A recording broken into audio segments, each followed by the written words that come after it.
নমস্কাৰ ছাৰ বাইদেউসকল আজি আহিছো আন এটি ভিডিঅ' লৈ হে ভিডিঅ'টি হ'ব পৰীক্ষা পে চৰ্চাৰ ওপৰত আপোনালোকে সকলোৱে জানে আমাৰ মাননীয় প্ৰধানমন্ত্ৰী নৰেন্দ্ৰ মোদী ডাঙৰীয়াই পৰীক্ষাৰ ওপৰত ছাত্ৰ ছাত্ৰী অভিভাৱক আৰু শিক্ষক শিক্ষয়িত্ৰীৰ লগত কথা পাতে আৰু তো বিভিন্ন পৰামৰ্শ দিয়ে আৰু আমি পুনে পুনে তেওঁৰ লগত যোগাযোগ কৰিব নোৱাৰা বাবে এতিয়া আমাক এটা সাইট দিছে যে সাইটত গৈ আমি আমাৰ ৰেজিষ্ট্ৰেচন কৰি আমাৰ পৰীক্ষাৰ ওপৰত ক'বলগীয়া কথাখিনি আমি ক'ব পাৰো কিন্তু শিক্ষক হিচাপে আমাৰ কৰণীয় কি এই মুহূৰ্তত যেহেতু আমি ৰেজিষ্ট্ৰেচন কৰিব লাগে বহু ল'ৰা ছোৱালী ৰেজিষ্ট্ৰেচন কৰিব নোৱাৰিলে আমি তেওঁলোকক সহায় কৰিব লাগিব অভিভাৱকক সহায় কৰিব লাগিব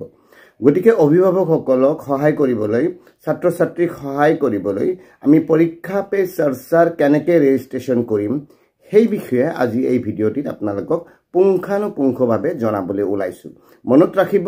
যে এয়া নৰেন্দ্ৰ মোদী ডাঙৰীয়া আৰু ছাত্ৰ ছাত্ৰী অভিভাৱক শিক্ষক শিক্ষয়িত্ৰীৰ লগত পোনপটীয়া যোগাযোগৰ এটা মাধ্যম হ'ব যাৰ যোগেদি আমি উত্থাপন কৰা বিভিন্ন কথা তেওঁ পুনে পুনে পাব আৰু সেইবোৰৰ ওপৰত তেওঁ চৰ্চা কৰিব গতিকে প্ৰধান শিক্ষকসকলে নেতৃত্ব লওক সিআৰসিসি সকলে নেতৃত্ব লওক প্ৰতিজন শিক্ষক শিক্ষয়িত্ৰীৰ এয়া এক দায়িত্ব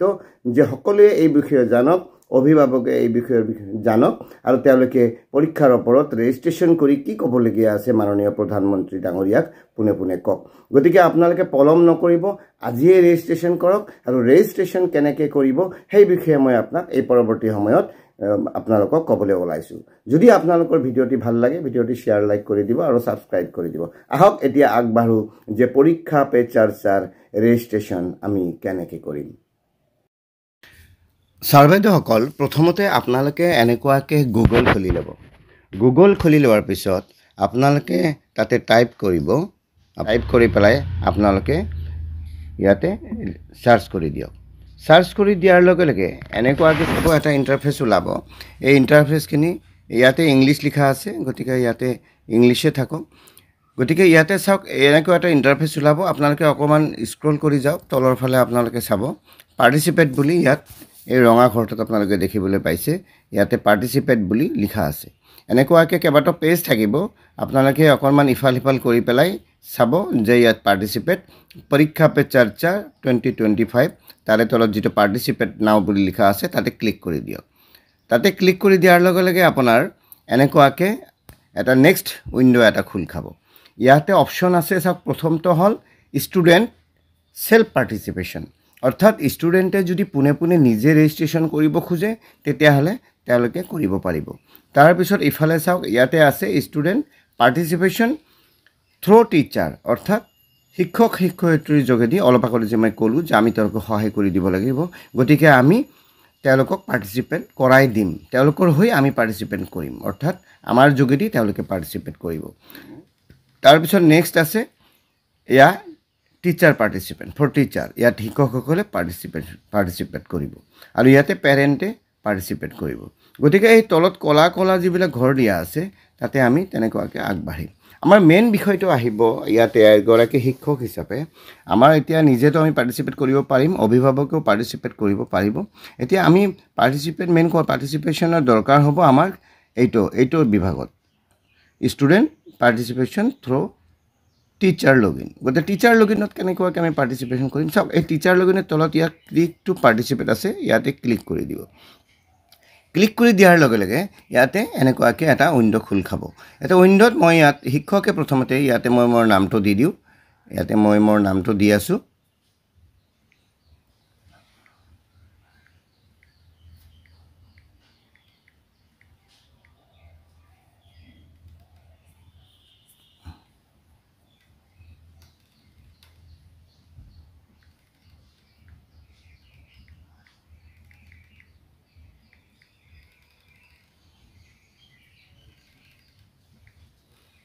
ইয়াতে মোবাইল নম্বৰটো দি দিব মোবাইল নম্বৰটো দিয়াৰ পিছত ইয়াত লগইন উইথ ওটিপি বুলি আহিব অৰ্থাৎ ইয়াত লগইন কৰাৰ লগে লগে আপোনাৰ ওটিপি আহিব মোবাইলত এটা সেই ওটিপি ইয়াছা ওটিপি আহি গল ইয়া 64668 64668 এইটো মোৰ ওটিপি ইয়াত মই দি দিম 64668 এনেকৈ OTP-টো দিয়াৰ লগে লগে মই এটা ছাবমিট কৰিম। ছাবমিট কৰাৰ লগে লগে ইয়াতে এনেকুৱাকৈ আৰু এটা উইণ্ড' খোল খাব। এইটো এনেকুৱাকৈ ইণ্টাৰফেচটো খোল খাব। ইণ্টাৰফেচটো খোল খোৱাৰ পিছত ওপৰৰ এবাউট PPC ইম্পৰ্টেণ্ট ডেটছ এই তলৰ এইখিনি আমাক নালাগে, আমাক লাগিব তলৰখিনি participate as student through teacher, অৰ্থাৎ শিক্ষকৰ যোগেদি আমি কেনেকৈ ৰেজিষ্ট্ৰেশ্যন কৰিম। আমি ইয়াতে চাওক, ইয়াত ষ্টুডেণ্ট ডিটেইলছ আছে, all fields, all star marks, অৰ্থাৎ অল ফিল্ডছ আৰু মেণ্ডেটৰী লিখা আছে, কিন্তু এই ষ্টাৰ মাৰ্কটো দিয়া আছে আপোনালোকে দেখিছে, অৰ্থাৎ ষ্টাৰ মাৰ্ক দিয়াখিনি মেণ্ডেটৰী। ইয়াতে অল ফিল্ডছ আৰু মেণ্ডেটৰী মিনছ এইটো চাই আপোনালোকে নাভাবিব যে গোটেইখিনি mandatory. You have to notice there is a star, অৰ্থাৎ এটা ষ্টাৰ মাৰ্ক আছে, অৰ্থাৎ যিবোৰত ষ্টাৰ মাৰ্ক দিয়া আছে এইবোৰহে মেণ্ডেটৰী। এতিয়া ষ্টুডেণ্ট নেম এইটো মেণ্ডেটৰী, ইয়াতে ষ্টাৰ মাৰ্কবিলাক চাব। ইয়াতে চাওক, ফিল আপ কৰাৰ আগতে ওপৰত লিখা আছে ফাৰ্ষ্ট নেম আৰু তলত লিখা আছে লাষ্ট নেম। ধৰি লোৱা হ'ল এগৰাকী ছাত্ৰৰ নাম হৰি দাস, এতিয়া হৰি দাসৰ ফাৰ্ষ্ট নেম হ'ব হৰি, হৰি লিখি দিলোঁ, লাষ্ট নেম থাকিব দাস। এতিয়া হৈ গ'ল। হৈ যোৱাৰ পিছত ইয়াতে আমাক ইমেইল আইডি চাওক অপশ্যনাল, অৰ্থাৎ সেইটো নহ'লেও হ'ব। এই মোবাইল নম্বৰটো অপশ্যনাল, গতিকে ল'ৰা ছোৱালীৰ ইমেইল আইডি আৰু মোবাইল নম্বৰ নালাগে। গতিকে আমি ইয়াতে কি কৰি দিলোঁ, এতিয়া আহি গ'ল আমাৰ এইটো ষ্টাৰ মাৰ্ক আছে, এইটো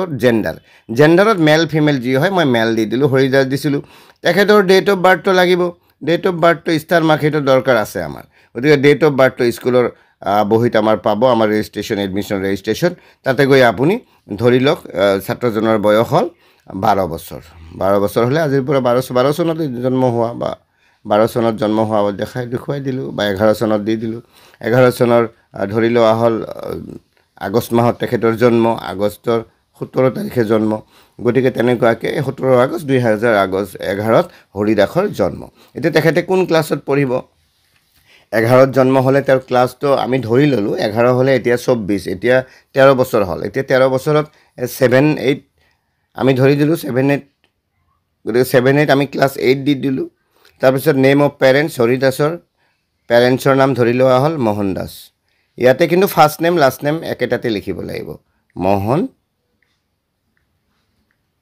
দাস লিখি দিলোঁ। লিখি দিয়াৰ পিছত আমাৰ নেক্সট আহি গ'ল স্কুল ডিটেইলছ লাগিব। স্কুল ডিটেইলছত ইয়াত আমি লিখি দিলোঁ যে দক্ষিণ লতিবাৰী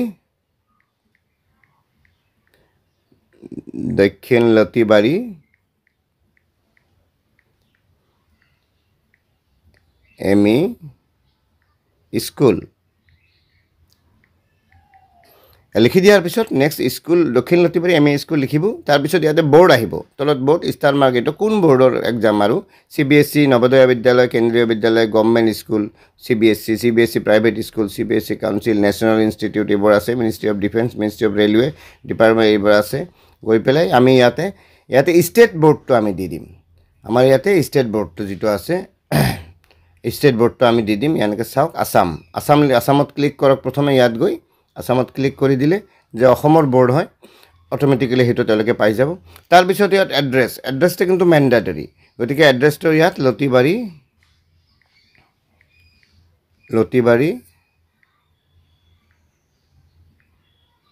বঙাইগাঁও অভয়াপুৰী, লতিবাৰী বঙাইগাঁও অভয়াপুৰী, নিয়াৰ বাই অভয়াপুৰী, গতিকে অভয়াপুৰী দিব পৰা যায়। লতিবাৰী দিয়াৰ পিছত অভয়াপুৰী দিয়ক, নহ'লে বেলেগ ক'ৰবাৰ আৰু লতিবাৰী হ'ব পাৰে। অভয়াপুৰী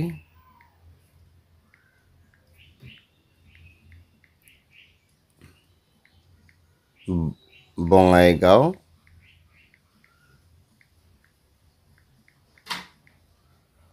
আসাম। এইটো দিয়াৰ পিছত আমি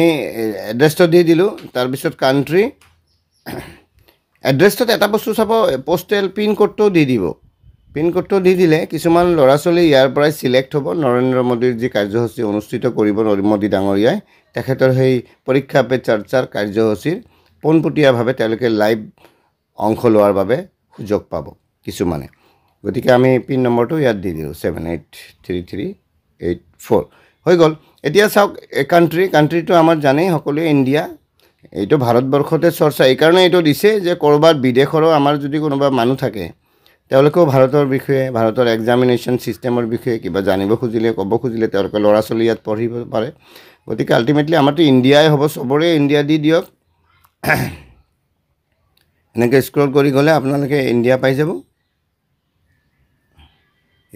ইণ্ডিয়া দি দিলোঁ, আহি গ'ল। তাৰপিছত ইয়াত ষ্টেটটো আমি দি দিম, ষ্টেট আসাম, ডিষ্ট্ৰিক্ট বঙাইগাঁও তাৰপিছত নেক্সট টাইম পিনক'ড আগতে আমি পিনক'ড দিছিলোঁ আৰু এবাৰ পিনক'ড দিওঁ ইচ্ছা কৰিলে আগত আপোনালোকে পিনক'ড নিদিব পাৰে কিন্তু এইটো ষ্টাৰ মাৰ্ক থকা গতিকে এইটো মেণ্ডাটৰী তাৰপিছত কুৱেশ্যন যদি থাকে আপোনাৰ এইটো হ'ল মেইন বস্তু যে কুৱেশ্যন টু PM গতিকে আপুনি এটা কুৱেশ্যন দিব পাৰে ছাত্ৰ ছাত্ৰীৰ মনত কিবা এটা প্ৰশ্ন থাকিব পাৰে গতিকে আপুনি নিজাববীয়াকৈ ক'ব নালাগে ছাত্ৰ ছাত্ৰীয়ে যিহেতু on behalf of students as a teacher we are helping them so' সিহঁতক আপোনালোকে সোধক যে তেওঁলোকৰ কিবা প্ৰশ্ন আছে যে যদি নাই যদি সঁচাকৈ থাকে আপোনালোকে দি দিব সেই প্ৰশ্নটো ইয়াত লিখি দিব এই খালী ঠাইখিনিত আপোনালোকে প্ৰশ্নটো লিখি দিব যদি আপোনালোকৰ নাথাকে তেনেহ'লে আপোনালোকে একো দিব নালাগে এইখিনি হোৱাৰ পিছত আৰু প্ৰশ্নটো ইয়াতে মেক্সিমাম 500 কেৰেক্টাৰৰ ভিতৰত লিখিব লাগিব তাৰপিছত ইয়াত চাওক এই আই এগ্ৰি টু জইন মাই ভাৰত প্লেটফৰ্মত এইটো আছে গতিকে ইয়াত অট'মেটিকেলি এটা হেৰি থাকিব ক্লিক দিয়া থাকিব অট'মেটিকেলি তাৰপিছত ছাবমিট মাৰিব এই ছাবমিটটো এইটো যিহেতু মই আপোনালোকক দেখুৱাবলৈ ভাৰত দাস এটা মই কাল্পনিক কেৰেক্টাৰ লৈ পেলাই লিখিছোঁ গতিকে এতিয়া মই ছাবমিট নাপালোঁ গতিকে ছাবমিট মাৰাৰ লগে লগে আপোনালোকৰ পৰীক্ষা পে চৰ্চা ৰেজিষ্ট্ৰেশ্যন হৈ যাব আশা কৰোঁ এই ৰেজিষ্ট্ৰেশ্যন কৰাটো একেবাৰেই উজু আপোনালোকে দেৰি নকৰিব এয়া আমাৰ প্ৰধানমন্ত্ৰী নৰেন্দ্ৰ মোদী ডাঙৰীয়াই বিচাৰিছে যে একচুৱেলি ছাত্ৰ ছাত্ৰীয়ে পৰীক্ষাৰ ওপৰত কেনেকুৱাকৈ ভাবে তেওঁলোকৰ মতামত কি ধৰণে তেওঁলোকে হোৱাটো বিচাৰে আৰু বিভাগেও আমাক নিৰ্দেশ দিছে শিক্ষা বিভাগেও আমি এই ৰেজিষ্ট্ৰেশ্যন কৰাই দিব লাগিব ল'ৰা ছোৱালীৰ মনৰ ভাৱ প্ৰকাশ কৰাৰ আমি এটা সুযোগ দিব লাগিব আশা কৰোঁ সকলোৱে এই ভিডিঅ'টি বুজি পাইছে আপোনালোকে ভিডিঅ'টি যিমান পাৰে অন্য শিক্ষক শিক্ষয়িত্ৰীলৈ প্ৰেৰণ কৰক তেওঁলোকেও যাতে ভিডিঅ'টি চাই সহজে অনুমান কৰিব পাৰে যে পৰীক্ষা পে চৰ্চা ৰেজিষ্ট্ৰেশ্যন কৰা যে একেবাৰে উজু আৰু এইটো আমি কৰিব লাগিব আপোনালোকে ৰৈ নাথাকিব আজিয়েই কৰক আজিয়েই নহয় এতিয়াই কৰক সকলোটিলৈ পুনৰবাৰ বহুত বহুত ধন্যবাদ জনাইছোঁ শেষলৈ ভিডিঅ'টি চোৱাৰ বাবে আপোনালোকে ভালে থাকক সুস্থ থাকক জয় আই অসম জয় হিন্দ